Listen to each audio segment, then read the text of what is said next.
After 8 long years, I can finally say that I own Monolith of Inhumanity, and in honor of this momentous occasion, today we will be reviewing this masterpiece from Cattle Decapitation. And yes, folks, I did say masterpiece.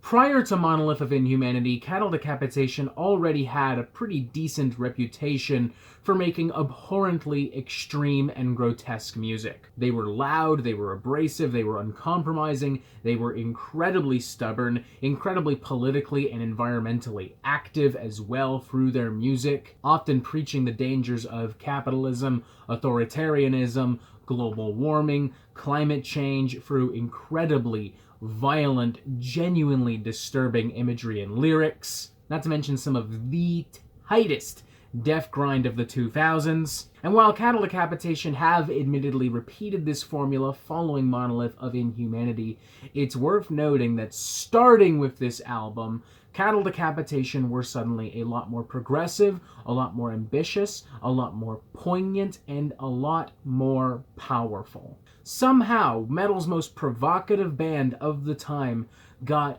more provocative. They went deeper, they went harder, they got louder, and they got more fucking pissed off.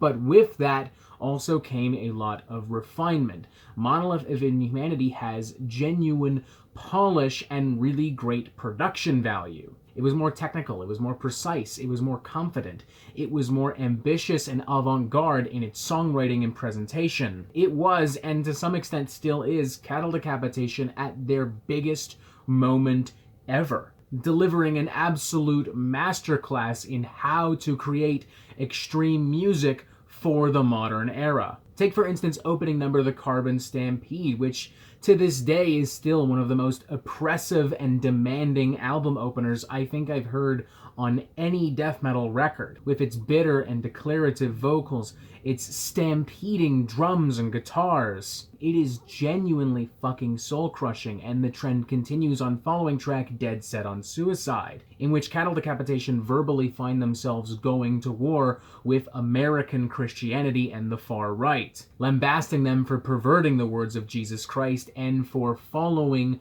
religion blindly into their graves. Outright saying here, Jesus Christ is suicide, alas so sweet are the sentiments aghast I stand in your ignorance unclean.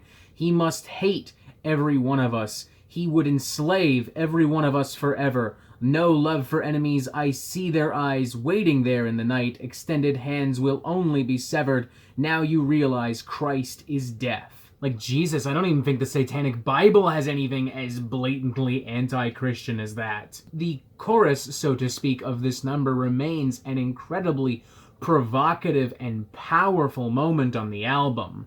I am hardly a religious man, but even I have to admit that 8 years following the release of this album, it is still a genuinely shocking and jarring little piece of music. And speaking of shocking and jarring, Forced Gender Reassignment, perhaps one of the most controversial metal songs in the history of metal. A song that sees Cattle Decapitation again verbally going to war with American Christianity and the far right, but this time using their unjustified fears of the transgender community to create some kind of weird, ultra-hardcore transgender vigilante figure who throughout the song seems to be capturing religious leaders and forcing them to have a gender reassignment surgery. It is bold, it is spicy, it is genuinely fucking terrifying still, regardless of where you stand. Same goes for cuts like Gristle Liquor, a breathing, defecating piece of human meat,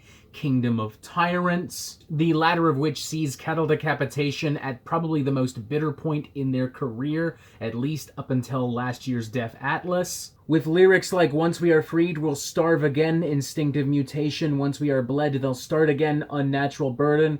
Here in the garden we know not what we do, made to lie in pastures of filth, left to die, guilty of nothing. If we were promised heaven, then why are we in hell? So much of these albums' themes and lyrics and concepts ring so true, even now in 2020, especially as we almost literally watch the world burn before our eyes. I think that has a lot to do with the fact that Cattle Decapitation lyrically are a lot more expressive than your average death metal band. This goes far beyond the horrors of Hail Satan and kill that fucking guy. Cattle Decapitation is pulling from the horrors of real life, the horror of reality, the fear, the paranoia that feeds into all of these communities every single day, the fear that is pushed out of all of these communities every single day. People's fear of global warming, people's fear of people who are different from them, people's fear of an uprising, of a revolution, of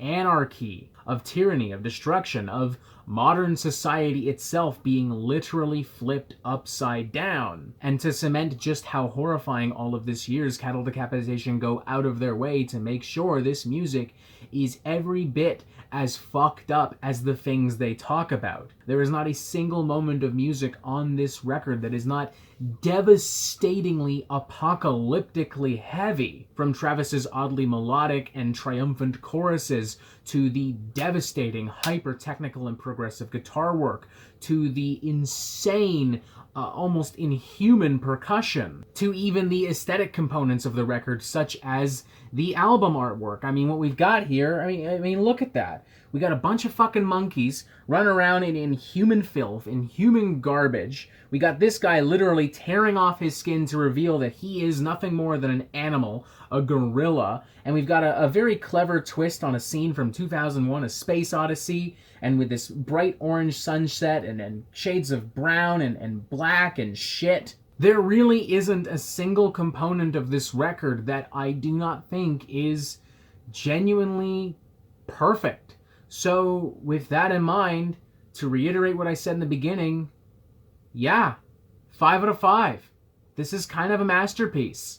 I'm amazed how well this record has aged. I'm amazed how poignant it remains. I'm amazed how brutal and horrifying it remains. And I'm amazed how satisfying it remains all the way through. Like, it never really feels truly overwhelming, even in moments that are inherently somewhat overwhelming. I was still absolutely glued to my speakers, as if I had never heard it before. Monolith of Inhumanity really is Cattle Decapitation's master of puppets, their Reign in Blood, their Rust in Peace, their Number of the Beast, a definitive moment in the history and ongoing development of heavy metal, an iconic record that defined the last decade and continues to influence what is happening within extreme music right now. The only other album from the last decade I can think of that was as influential and as iconic as Monolith of Inhumanity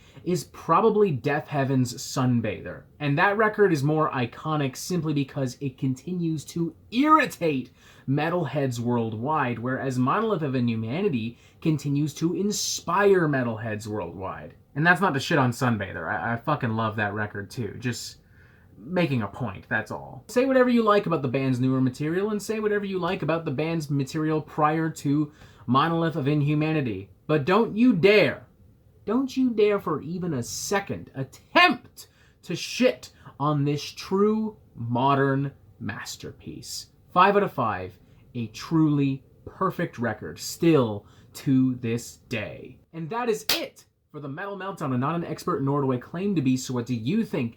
Do you like this record? Of course you like this record. That was a hypothetical question. And what do you want to hear from me next? As of this recording, there are still a few variants of this album left on the Indie Merch store, left on the Metal Blade Record store, so I recommend you get there immediately and revisit this record yourself. Because let's be honest, it took 8 years just to get a single reissue. It'll probably take even longer to get more, especially with the state of the world right now. Press this button right here for updates on the Metal Meltdown immediately. And as always, you have yourself a fantastic fucking day.